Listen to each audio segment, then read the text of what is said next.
Thank you, Kevin. We're going to hold all the questions to the end after, so we can get through all the different panelists. So next, I'd like to invite up DJ Wilson, is the Tobacco Control Director for the Mass Municipal Association. DJ offers technical and legal assistance to municipalities, so I bet he's been in your town. Good afternoon, everybody. Just a moment as to what Mass Municipal Association is, because it's not a typical health agency that you run into. We are a trade association for local officials. We represent mayors, city councilors, town selectmen, town managers. And so while public health is a part of MMA's mission, it's not the primary issue.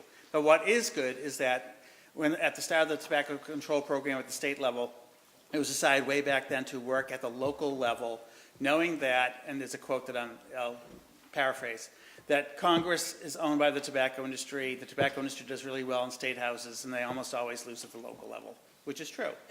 So this is where we start. So we have cities and towns typically enact two types of regulations, and they have to do with sales and secondhand smoke. Our first attempt at including vaping products into local regulations was to expand the definition to use the traditional tobacco definition and nicotine delivery product definition. I should say for a while, and I was as guilty as I was guilty of this, is that the first time I saw an e-cigarette, it was a $110 unit that was like a 1980s Motorola cell phone. You thought no one would be goofy enough to use it or would put out $110 for it. So that was part of the reason that it took a while to realize where we are today. But nicotine delivery products was a good attempt to capture this and treat them like tobacco. The state omnibus bill that we currently have sitting at the State House has been just approved a couple weeks ago by the House of Representatives, and it will be before the Senate. They'll probably take a vote up in the next couple of weeks. The Senate this week is obsessed with the budget, but in the next couple of weeks they will take a vote on this too. So one of the things the omnibus bill did was our champion in the Senate asked for a comprehensive definition on tobacco products, and so that you'll see in this very complicated line below. Naturally, a bunch of lawyers sat down and made the most complicated thing we could do. But the idea was to not allow any daylight between traditional tobacco and these nicotine delivery products. So with that, our cities and towns have been morphing their regulations to include the same definition. In this definition, you'll see traditional tobacco is listed as well as the variety of names that are given to e-cigarettes, though as we talked about already, is that very few kids call them e-cigarettes. But there are a couple things in this definition that pull out that very nicely for us. It includes regardless of nicotine content. So the Attorney General updated her regulations on the sale of cigars and cigarettes 3 or 4 years ago, and she included no nicotine content. So we did too. And the other thing is this rely on vaporization and aerosolization. So that really captures everything, and we really made a nice attempt to not have any way to find a loophole for the tobacco industry. So currently we have 219 cities and towns that treat e-cigarettes like tobacco, and of that, 116 do use this definition.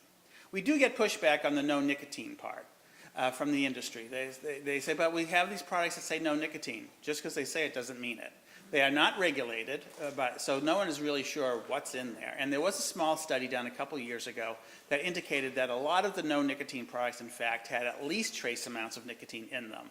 So we can't trust that these people who are making these mostly out of the country, that when it says no nicotine, they really do mean it. So these are the specific policies that we have dealing with vaping these days at the local level on sales to minors. The state law does not cover vaping products, but it is in the omnibus bill. Minimum legal age. We have 175, actually Norton passed last night, it's 176 cities and towns that have gone to age 21. In all cases, that upgrade from 18 to 21 for minimum legal sales age includes vaping.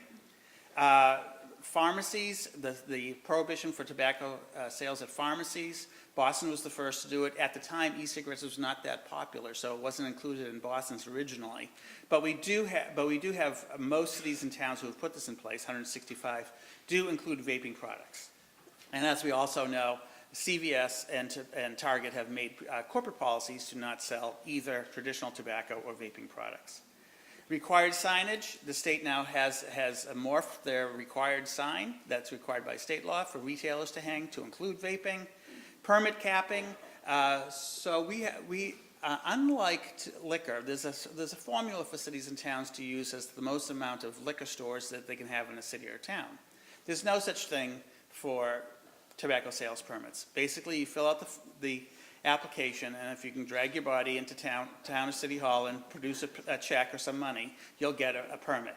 So we now have cities and towns going through and saying, let's cap the number of permits we have. But in the last few months, we've started seeing some local officials saying, we want to use that cap in a way to limit the number of vape shops, because all of a sudden we have a lot of millennials leasing a little tiny space to have a vape shop. I live in the city of Malden with about 65,000 people. I think we have 6 or 7 vape shops. So what we had, though, is that Burlington was the first town to enact it. So it's a subcap. So it says, I don't know Burlington's numbers, but it was like 25 tobacco retailers, and of that 25, no more than 4 shall be tobacconists or vape shops. So it's kind of limiting the number of places that not only are these vape shops, but it also limits the number for the next for the policy that's listed here, and that is our flavored tobacco product sales restriction. Complicated policy. If it comes up in your city or town, please go testify in favor of it, because the tobacco industry hates it, and they make sure they get people out to talk against it. Right now, Worcester City Council is trying to undo what that Board of Health just passed a couple weeks ago. And so, but because it's potent, what it does, if you go into a convenience store and you see all these colored products, it takes them all out of the convenience store except for menthol and plain, and it moves them to these adult-only retail tobacco stores or vape shops. So you can go, so the city of Boston's gone from 835 current tobacco vendors that could all sell to flavored product up until a year and a half ago. They're now down to about 40, less than 40 places that can sell this. It's fantastic because we know without flavor, kids would not care about vaping. So if you can narrow the city of Boston down to 40 or fewer retailers to keep your eye on to make sure kids don't get their hands on it, that's fantastic. So this has worked out really well, and we can thank the city of Providence to suffer through a federal lawsuit by the tobacco industry and win when they did it. Thankfully, we're in the same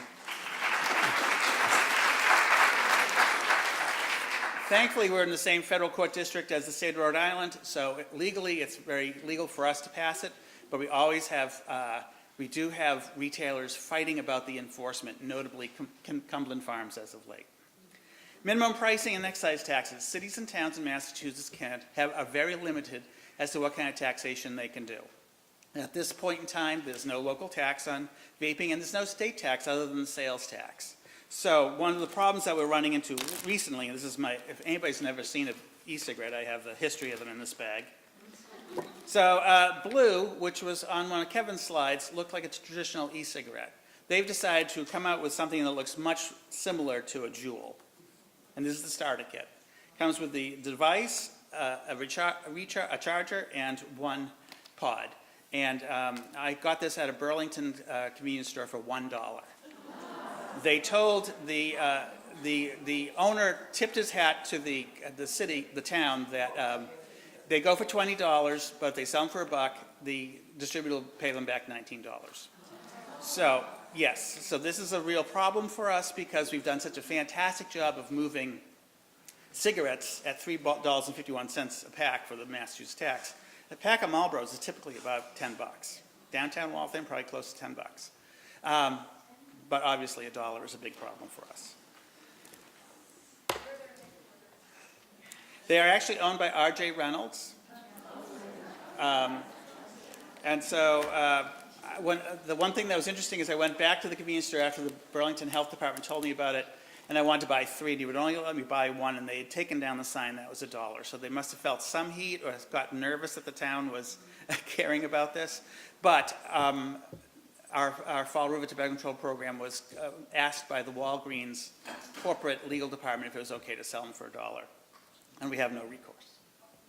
So vaping and usage, the other part of this, is that the state law that banned smoking in restaurants and workplaces in 2004 did not include vaping. We thought we were wicked smart by including combusted and inhaled in that definition because we had learned from New York State that people were walking into bars and using clove cigarettes and herb cigarettes. So we thought we were very clever to do this, but in fact, it's arguable that these e-cigarettes are not combusted. So they fell out of the state law.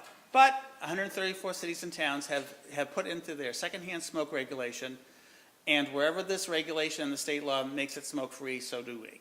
So that's been very helpful to us. Early on in the program, we got some pushback from local citizens who thought, you know, I was a smoker, I've gone to e-cigarettes and I thought I was doing the right thing, and now you won't let me use them sitting at the bar. But one of the problems with sitting at the bar is that I can't tell what you put in the tank systems, which are the bigger systems.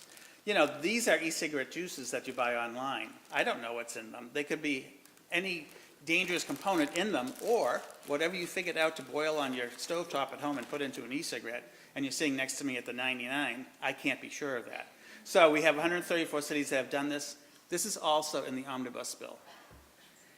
So this is the language below that we use, and this is the definition we use for e-cigarette. Even though it's the old-timey term, it does do a good job of capturing just about everything.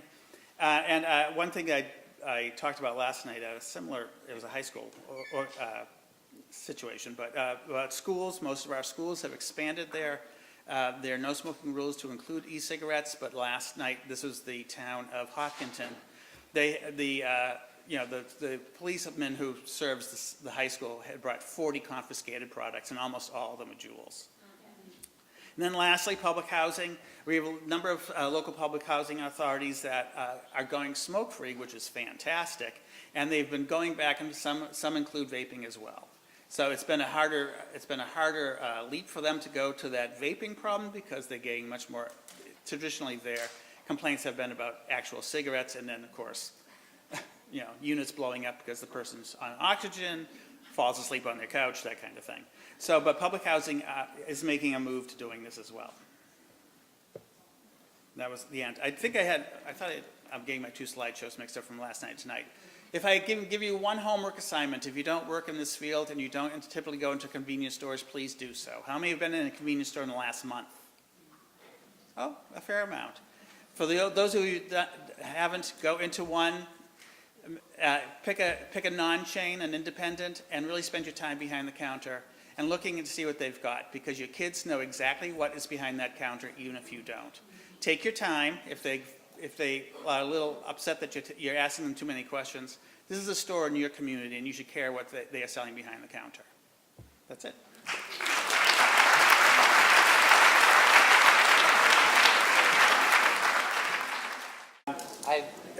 Anyone have any questions? So the question was, does the tobacco omnibus bill include marijuana? It does not, and it shouldn't. It would never pass in a lifetime if it did. So marijuana's over here, and tobacco's over here. Our local tobacco control directors and people who are doing compliance checks for us are very well aware that we get a lot of questions. We have a lot of retailers who think that they're going to be able to sell automatically. We run into CBD, synthetic marijuana, and all kinds of other stuff at convenience stores. And so we're fighting that battle, but we are sticking our world to tobacco and letting our police chiefs know when we find that stuff in local convenience stores. So local boards of health, for those who don't know, in Massachusetts, every city and town has one, and they have a very broad authority to pass reasonable health regulations. So they are able to, at the Board of Health level, to also put into place local regulations that deal with legalized marijuana. Yes, and vaping. Yes, I spoke earlier that, yeah, a lot of the vaping, you know, I talked about those policies that we have in our tobacco regulations that include vaping. Thank you all very, very much for coming. I hope you learned a lot.